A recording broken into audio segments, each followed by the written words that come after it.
New twist in the showdown between President Obama and the courts.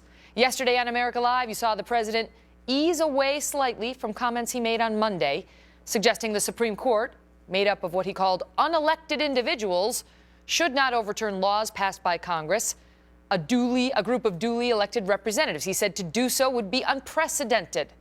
Well, just as that was happening, the Fifth Circuit Court of Appeals in Texas was taking the Department of Justice to task, assigning a DOJ attorney a little homework assignment. Listen here.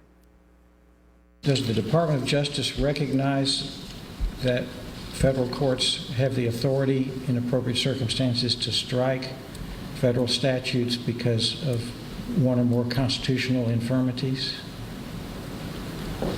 Yes, Your Honor. Of course, there would need to be a severability analysis, but yes. I'm referring to statements by the President in the past few days to the effect, and I'm sure you've heard about them, that it is somehow inappropriate for what he termed unelected judges to strike acts of Congress that have enjoyed, and he was referring, of course, to Obamacare, to what he termed a broad consensus and majorities in both houses of Congress.